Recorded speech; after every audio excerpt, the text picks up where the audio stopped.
what they can do. Why is BP controlling the medical care people are supposedly getting? Why is BP telling their employees and contractors they can't wear masks? Just like the firefighters and police were told, you can't wear masks because the 9/11 dust is not bad for you. And if you do wear that, we'll have to admit it's bad. So just go ahead and breathe it and die later, and we're not going to fund you, by the way, you schmuck, you chump. I mean, these corporate people know we're gullible. They know we're sedate. They know we lay down and follow orders. And that's a recipe for enslavement, a recipe for ruination.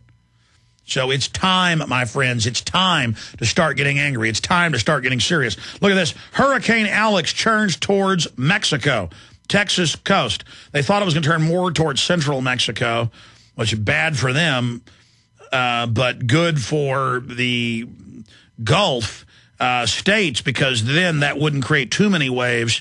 But now, because it's turned up towards Texas and it is creating 6 to 10 foot swells, the buoys are showing, and the NOAA is reporting, the National Weather Association, and it's blowing huge swells in, and that oil is accelerating because most of the oil is out to sea.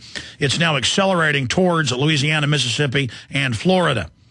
And then if a hurricane comes in later, more from the east towards Texas, it's going to blow it into Texas and Mexico. But right now it's coming up towards the Texas-Mexico border, became a hurricane overnight, and is blowing it more towards where the currents are going.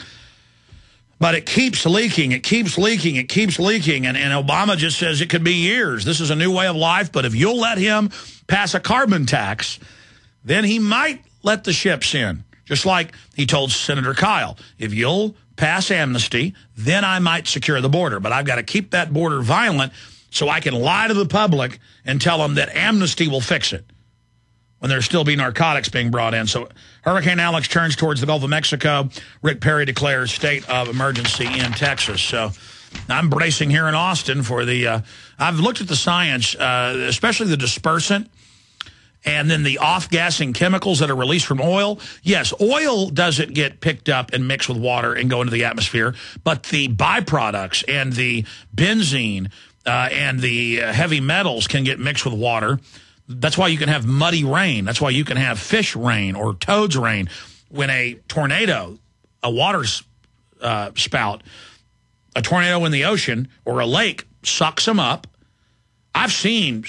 I grew up in Dallas, and I'd look out at Lake Ray Hubbard, and you'd see tornadoes on tearing up houses and I only saw this a few times. It's incredibly beautiful, but also devastating. And you'd see them tearing up houses, tearing up trees, and the tornado would be brown, full of junk and dirt. Then it would hit Lake Ray Hubbard, and I'd be watching this from our house on the hill, looking down, and it would hit, and they'd turn into water spouts and turn blue. They would be brown or black, full of leaves and dirt and grass and parts of buildings, and then they just come across from raw lead. I was in Rockwall watching, and those tornadoes would hit, and they just turn blue. They turned blue as they sucked up the water. I'm not saying the houses being destroyed was beautiful, but the water spouts were beautiful. It's the same thing, and it's not just that water spouts are all over the Gulf. I mean, I've been on a cruise in the Gulf and seen water spouts one after the other, and stood on the deck of the ship as they came over us. They weren't the tornadic type. They were the smaller water spouts. But see, now I'm digressing off into meteorology and earth changes. The issue here is that, yes, the byproducts and the toxic chemicals and the dispersants they're using. In fact, Google the amount of dispersant used in the Gulf, because I keep getting my numbers crossed. It's like I said, that Taiwanese trawler did 50,000 barrels, but it was 500,000 barrels. The mine just can't get around this stuff. And I want to say they said 200,000 gallons of this had been used, of the super deadly dispersant. They've got planes flying over spraying it. And I looked up that dispersant and did some research, and it is true that dispersant goes right up into the rain. So I'm looking forward, I guess, to all the dispersant. Louisiana, Mississippi is already enjoying dispersant raining down on them. And now the Washington Post, now the EPA is talking about Gulf evacuations. They're not saying how big. So this is going from bad to worse. Hurricane Alex churns towards Mexico, Texas coast.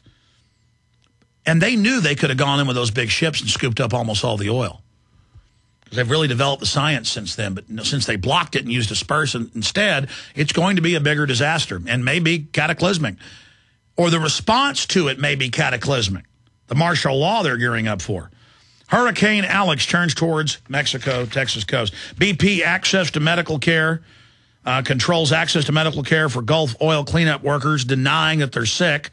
I mean, that's what they always do. A bunch of them have died. Hundreds and hundreds are in the hospital. Medical doctors are saying their lungs are full of toxic chemicals. They're going into cardiac arrest.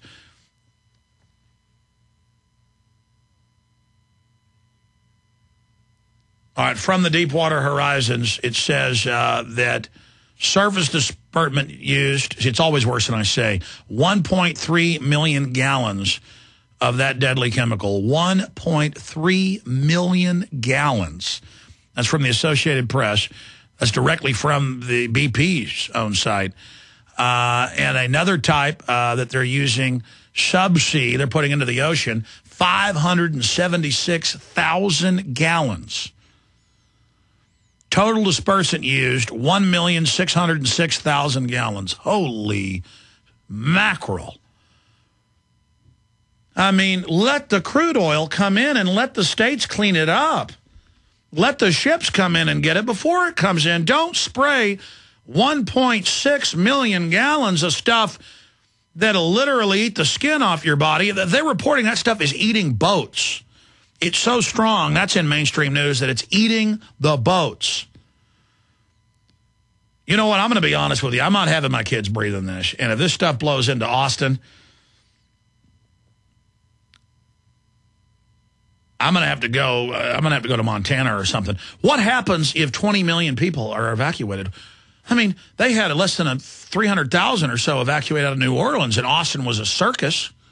Houston was a circus. Almost bankrupted the cities paying for it. What is going to happen here?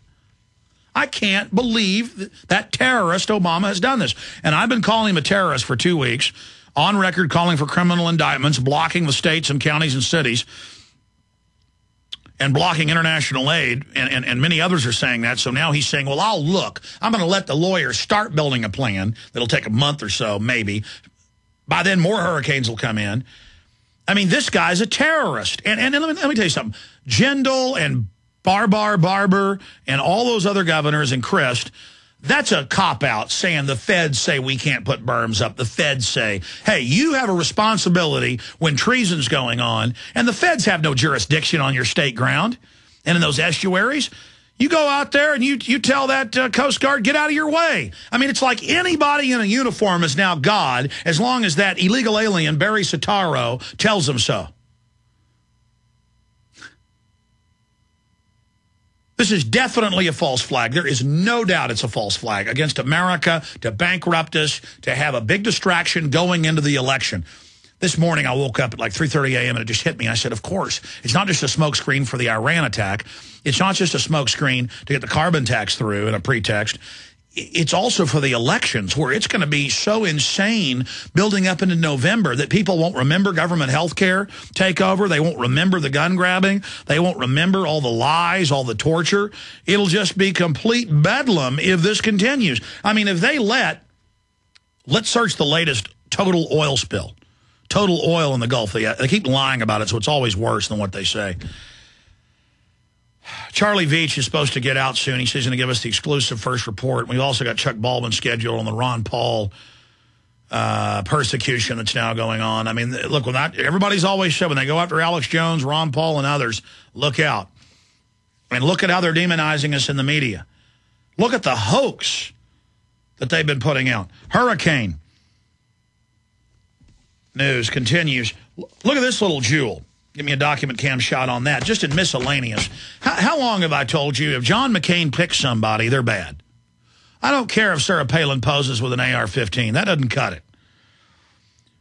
You don't see Ron Paul posing with AR-15s, but he defends them. He's the real deal.